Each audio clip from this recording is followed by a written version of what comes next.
Assalamualaikum warahmatullahi wabarakatuh.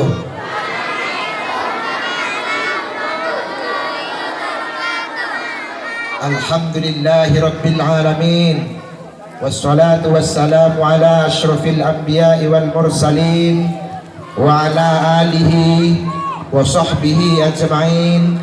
Wa qala Allah ta'ala fi kitabihil karim, a'udzu billahi minasy syaithanir rajim. Bismillahirrahmanirrahim. Wa idz qala Musa liqaumihi udhkuru ni'matallahi 'alaikum idz anjakum min ali fir'aun wa yasumunakum su'al 'adzab wa yudhabbihuna abna'akum wa yastahyuna nisa'akum wa fi dzalikum bala'un min rabbikum 'adzim. Shadaqallahul 'adzim. Amma ba'du. Hadratal muhtaramin, para alim ulama, para masyayikh, para guru, wa nakhussu bidzikri syaikhina al-kiram murabbina wa ruhina al-karim ibn al-karim Kiai Haji Muhammad Maimun Mannan beserta keluarga besar Pondok Pesantren Hidayatul Talibin yang senantiasa saya taati, yang senantiasa saya ta'zimi. Alhamdulillah, pada pagi hari ini saya diberikan kesempatan oleh panitia untuk bertemu dengan kawan-kawan, bertemu dengan teman-teman dan anak-anakku semuanya, siswa dan siswi Madrasah Hidayatul Talibin dalam keadaan sehat walafiat. Hadirin hadirat, adik-adik siswa-siswi Madrasah Hidayatul Talibin yang saya cinta sayangi, pada hari ini Jumat tanggal 17 Agustus 2018, seluruh bangsa Indonesia di negeri ini sama-sama merayakan Hari Proklamasi Kemerdekaan Republik Indonesia Dirgahayu 73 tahun. Pada hari yang sama, di bulan yang sama, di tempat dan waktu yang berbeda dan tahun yang berbeda, bangsa Indonesia pada hari Jumat 73 tahun yang lalu memproklamasikan kemerdekaannya sebagai bangsa yang berdaulat, sebagai bangsa yang tidak mau dengan adanya penjajahan. Pada hari itu Bapak Presiden kita pertama kali, Insinyur Soekarno bersama wakilnya Muhammad Hatta memproklamasikan Indonesia sebagai negara yang merdeka, membacakan teks proklamasi kemerdekaan, dilantunkan dengan suara, didengar oleh seluruh penjuru dunia. Apa yang terjadi? Kenapa harus hari Jumat yang harus dilaksanakan pembacaan teks proklamasi kemerdekaan itu? Orang-orang yang memproklamasikan kemerdekaan Republik Indonesia, mereka semuanya adalah orang-orang yang agamis, mereka semuanya adalah orang-orang yang religius, orang yang tahu bahwa hari Jumat itu adalah merupakan Sayyidul Ayyam. Mereka mengetahui, menyaksikan, bahkan percaya bahwa Nabi Muhammad SAW bersabda, induk dari semua hari yang paling baik dari hari-hari yang lain, daripada hari Sabtu, Ahad, Senin, Selasa, dan Rabu, yaitu hari Jumat sebagai hari Sayyidul Ayyam. Pada waktu itu, tanggal 17 Agustus di Jakarta, mereka yang menyaksikan, mereka yang mendengarkan dan memproklamasikan Indonesia meyakini dan mempercayai bahwa kemerdekaan itu bukan hadiah dari penjajah. Mereka pada waktu itu berdoa bersama-sama, meminta kepada Allah dan kepada malaikat-malaikatnya. Setelah teks proklamasi itu dibacakan oleh Presiden kita Republik Indonesia IR Soekarno dan Muhammad Hatta, semuanya ikut mengamini. Presiden Soekarno mengangkat tangannya, berdoa kepada Allah, dan diamini semua oleh orang-orang yang religius pada waktu itu.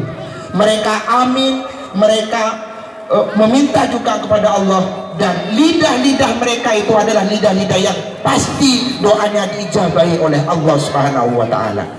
Karena Rasulullah bersabda bahwa doa, salah satu doa yang diistijabahi apabila dipanjatkan oleh salah satunya adalah as-shaim hatta yuftirah, yaitu orang yang berpuasa sebelum berbuka puasa. Presiden Republik Indonesia, wakil presiden, orang yang menyaksikan, orang yang berjuang pada waktu itu semuanya dalam keadaan berpuasa. Kenapa? Karena 17 Agustus pada waktu itu teks proklamasi kemerdekaan dibacakan dan dikumandangkan tepat pada hari Jumat tanggal 9 Ramadan 1364 Hijriah. Sehingga apa? Maka kalau ada orang-orang yang bertanya, apa hubungannya hari Jumat, apa hubungannya dengan puasa Ramadan, dihubungkan dengan 17 Agustus, maka bagi orang-orang yang ateis, bagi orang-orang yang tidak agamis, dia akan berpikir bahwa itu tidak ada hubungannya sama sekali. Padahal mereka yakin, mereka tahu bahwa hari Jumat itu adalah Sayyidul Ayyam, sementara pada bulan puasa itu adalah Sayyidus Syuhur, perpaduan antara dua hari yang sama-sama dimuliakan oleh Allah. Ramadan adalah salah satunya bulan satu-satunya yang diungkapkan dalam Al-Quran sebagai syahrul Ramadan alladzi unzila fihil Quran. Ini apa artinya? Mereka semuanya sadar, mereka semuanya meyakini bahwa keringat, darah, air mata, bahkan nyawa yang mereka perjuangkan tidak ada gunanya apa-apa tanpa bantuan rahmat dan berkah dari Allah Subhanahu wa taala. Itu sebabnya di teks UUD preambel Undang-Undang Dasar 45 dinyatakan yang pertama kali berkat rahmat dan barokah dari Allah Subhanahu wa taala Indonesia dinyatakan merdeka. Hadirin hadirat, adik-adik, siswa dan siswi madrasah Hidayatul Thalibin yang saya cinta sayangi, kemerdekaan, perayaan melaksanakan 17 Agustus 45 ini juga diinspirasi dalam Al-Quran surat Ibrahim ayat 6 dan ayat 7, di mana itu diceritakan bahwa Rasulullah menceritakan tentang sosok yang bernama Nabi Musa ketika memerdekakan kaum-kaum Bani Israel dari tindakan-tindakan anarkis Fir'aun dan kroni-kroninya.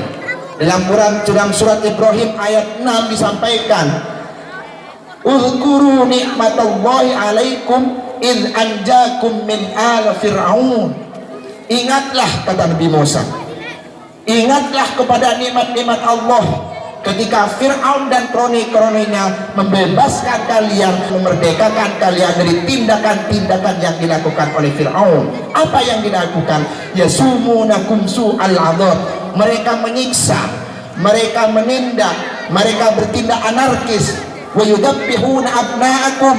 Fir'aun dan kroni-kroninya tidak hanya menindas tapi juga membunuh anak laki-laki, dihabisi, dihajar semua anak laki-laki. Wa yastahyuna nisa'akum, dan membiarkan anak-anak perempuan hidup tapi tetap dalam kehinaan. Mereka tetap dilakukan bentuk pelecehan seksual. Perempuan-perempuan waktu itu tetap tidak diberikan akses untuk terjun ke medan pabrik. Maka pada waktu itu Nabi Musa melanjutkan kalimatnya, wa fi dzalikum bala'um min rabbikum adzim, bahwa anjakum, kemerdekaan, kedaulatan serta kebebasan yang telah dimiliki oleh Bani Israel itu adalah merupakan ujian dari Allah. Termasuk kemerdekaan, kebebasan yang kita peroleh menjadi negeri Indonesia yang merdeka ini semata-mata karena memang ujian dari Allah. Apakah kita mau bersyukur atau tidak?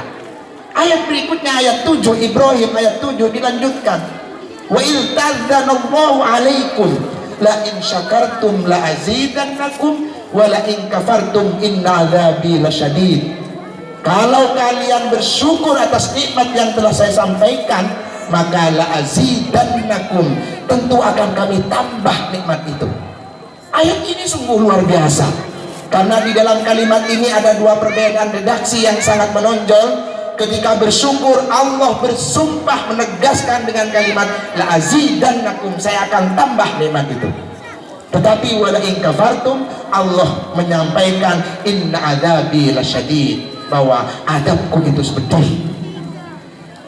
Adik-adik siswa-siswi madrasah Hidayatul Thalibin yang saya cintai, karena itu kemerdekaan yang kita peroleh, perayaan yang harus kita rayakan, tidak cukup dengan hanya bendera dipasang di mana-mana, kemudian kita memberikan suara merdeka, merdeka, tanpa menunjukkan sikap syukur kepada Allah Subhanahu wa Ta'ala. Tentunya kita sebagai siswa dan siswi yang sedang belajar di pondok pesantren, apa yang harus kita syukuri dengan nikmat kemerdekaan ini? Yang pertama adalah tekun dan rajin belajar. Tidak ada prinsip untuk memperoleh ilmu pengetahuan kecuali hanya dengan dua hal. Yang pertama adalah membaca dan menulis. Al-Quran, Al-Alaq yang pertama kali turun, ayat surat kalimat Iqra itu diulang sampai 2 kali. Iqra bismi rabbikal ladzi khalaq, Iqra wa rabbukal akram. Ini apa? Ini dimaksudkan bahwa teori membaca yang baik itu harus dengan cara diulang-ulang. Bukan saja karena diulang-ulang itu akan menambah pengetahuan kepada kita, tetapi dengan membaca yang diulang-ulang juga akan memberikan perspektif, juga akan memberikan wawasan baru kepada kita. Itu sebabnya salah satu bentuk kesyukuran kita dalam menghadapi kesyukuran kita karena kita mempunyai negeri yang merdeka, berdaulat tanpa dijajah oleh siapapun, maka sebagai siswa maupun sebagai siswi, santri maupun santriwati, hendaknya kita tetap belajar dengan cara membaca dan menulis. Kenapa? Karena kalian semuanya akan hidup 5 tahun yang akan datang, tidak akan hidup saat ini. Yang merasakan saat ini saya mungkin dan teman-teman yang seangkatan dengan saya, tapi kalian akan hidup di 2025. Dunia akan semakin hebat, dinamika hidup terus akan berjalan. Era reformasi, dunia digital sangat luar biasa. Itu yang pertama. Yang kedua, dan ini adalah yang terakhir, dalam belajar, dalam menuntut ilmu, adik-adik, siswa-siswi yang saya cintai, sayangi, harus ikhlas dalam menempuh ilmu pendidikan. Jangan kalian pernah berorientasi bahwa belajar, masuk di madrasah aliyah, masuk di madrasah sanawiyah, nanti kalau keluar mau jadi apa. Jangan. Sebab persoalan profesi mau jadi apa dan bagaimana itu bukan urusan kita.